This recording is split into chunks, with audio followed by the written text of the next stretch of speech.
Sobat Insta semuanya, dalam sebuah gereja ada satu orang yang suka nyinyir, suka ngomongin hal-hal yang sebenarnya tidak penting atau hal yang receh begitu, tetapi dia suka memang seperti itu, ngomong seenaknya, bahkan kadang-kadang memfitnah.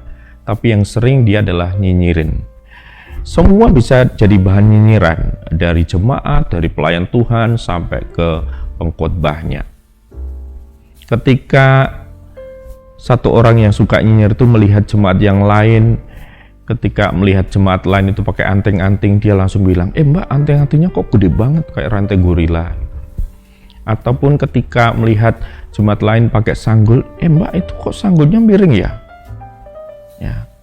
Kok itu nggak bagus ya? Sanggul murahan ya? Segala macam gitu. Ketika melihat temannya yang lain, dia juga nyinyir, aduh mas itu kok kupingnya nggak simetris ya, siksak ya, satu tinggi satu enggak, segala macam gitu. Itu sesama jemaat dinyinyirin.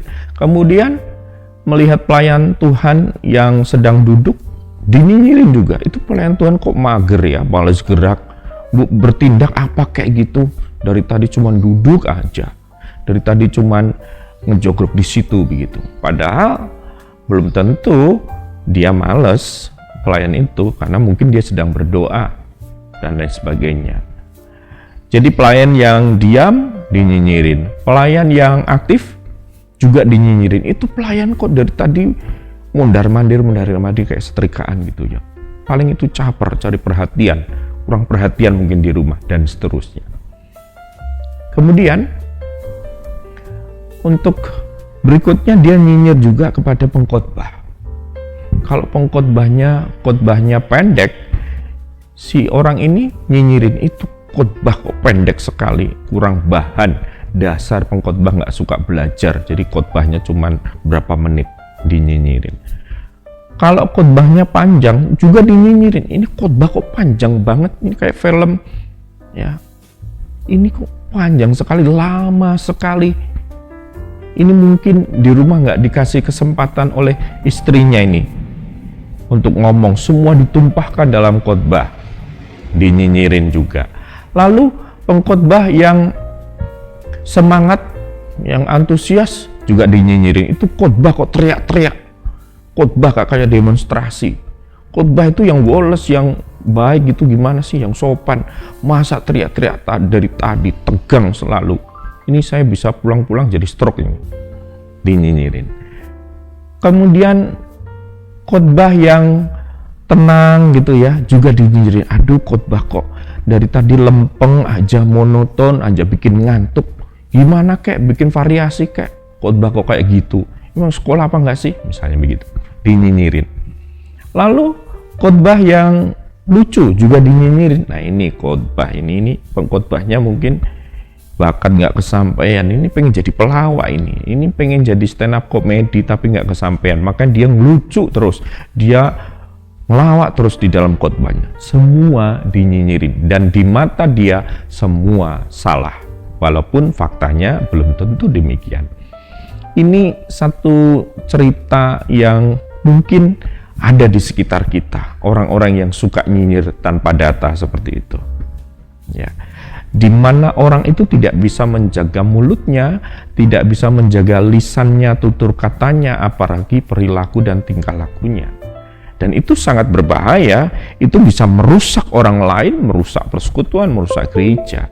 Karena itu memang orang-orang seperti ini biasanya memang dia butuh perhatian.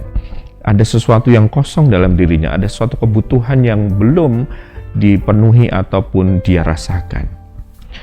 Nah, di dalam Amsal 13:3 berkata, siapa menjaga mulutnya memelihara nyawanya, siapa yang lebar bibirnya akan ditimpa kebinasaan. Amsal sudah mengajarkan kepada kita harus menjaga mulut kita. Kalau dulu ada istilah mulutmu harimaumu, ya ada bahayanya. Ya, kalau kita menjaga mulut, ternyata itu menjaga dan memelihara nyawa kita, kehidupan kita.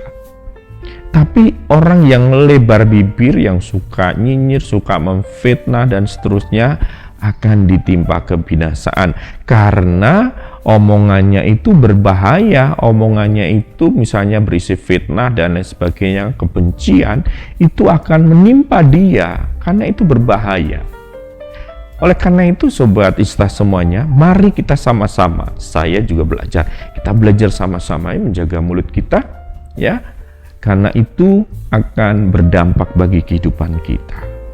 Sobat Islah semuanya, perkataan yang konstruktif, ya, yang membangun, membuat hidup efektif. Sebaliknya, perkataan yang destruktif, yang merusak, membuat hidup menjadi negatif. Karena itu mari kita jaga mulut kita, jaga tutur kata kita, jaga lisan kita, sama-sama belajar sehingga kita mengeluarkan perkataan yang membangun, yang memberikan motivasi buat orang lain sehingga orang lain bisa diberkati. Tuhan memberkati kita semuanya. Jagalah mulutmu dengan firman Tuhan. Salam Insta, inspirasi untuk kita.